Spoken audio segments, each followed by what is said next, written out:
We left off last week in our Wonderful Day of the Lord podcast by seeing this great rebellion of Korah and his other leaders against Moses and Aaron.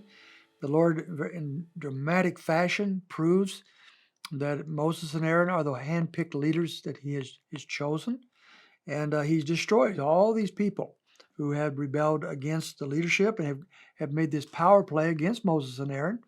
And it would seem to us that the story is over. The people will say, okay, pretty obviously that God is choosing Moses and Aaron, so we will follow them. But it doesn't turn out that way. Strangely, we come to verse 41 of chapter 16, and it says, "But on the next day, all the congregation of the sons of Israel grumbled against Moses and Aaron, saying, 'You are the ones who have caused the death of the Lord's people.'" What a statement. The very next day, after watching the Lord open the ground up and swallowing up a whole bunch of these rebels, sending fire down to destroy a whole bunch more, the very next day they come up and to Moses and Aaron, and they grumble, and they say, "You are the ones who have caused the death of the Lord's people. You have murdered the Lord's people." And the insinuation here of the Lord's people is that Korah and the others were the holy ones, and Moses somehow obliterated them. So Moses is the bad guy, they were the good guys. What a picture we have here. Well, the Lord is getting kind of tired of this, and so the glory cloud shows up again in verse 42, and it covered the area there, and the Lord's glory appeared, and in front of the tent of meeting, in front of the tabernacle, and he says, "Get away from this congregation," verse 45, "and I will consume them instantly." Now, this is the fourth time since they left Egypt that the Lord has threatened to destroy the whole nation and to start over with Moses. And each of these times, Moses intercedes for them. He'll do the same thing again here, but this is getting pretty monotonous at this time. Moses intercedes, and the Lord does not destroy the nation. He does, however, send a plague, and 14,700 of them died at this time, verse 49. But that was all, not the whole nation. So we have this aftermath of the rebellion of Korah by a strange people who insist on having their own way no matter what it costs them. So now the Lord comes up with a very interesting plan that's fairly well known to people, and that is chapter 17. He is now going to, once again, very clearly give them a sign about who it was that the Lord wants to lead the people of Israel.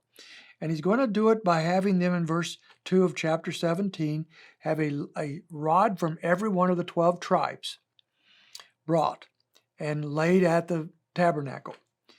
And Aaron would have a rod, it said here in verse 3, that would represent the Levites.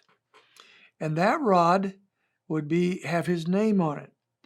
And so the rods are lined up. And the Lord says that in verse 5, "The rod of the man whom I choose will sprout. Thus I will lessen from upon myself the grumblings of the sons of Israel who are grumbling against you." Now I'm going to pull off a miracle here. It's going to be a sign. And that sign, whichever one of those rods, there's a smaller instruments used by the shepherds to beat off the enemies and various things, not the long staff. But these are sticks. Now these are dead sticks. So one of these are going to bud. And when it buds, that will show you who I favor. And so we find in verse 8 that the rod of Aaron and of the house of Levi sprouted, put forth buds and produced blossoms. And on top of that, it bore ripe almonds. Can you imagine? What a sign that God gave them to show and to prove to them that Aaron was his representative of the house of Levi. And so he was to take this rod and put it before the testimony, that is the Ark of the Covenant, as a sign against the rebels, that you may put an end to the grumblings against me, so that you will not die. So once again, proof positive about who God is supporting and who is to lead them. But then we have this strange response. Verse 12, "Then the sons of Israel spoke to Moses, saying, 'Behold, we perish. We're dying. We're all dying. Everyone who comes near to the tabernacle of the Lord must die. Are we to perish completely? rather than recognizing what God has done and rejoicing in what God has done to prove who is to lead them, they panic. Are we all going to die out here? I mean, what's happening here? They're in absolute fear mode. We're all going to die. We're all going to perish. This is not the response that we would have expected.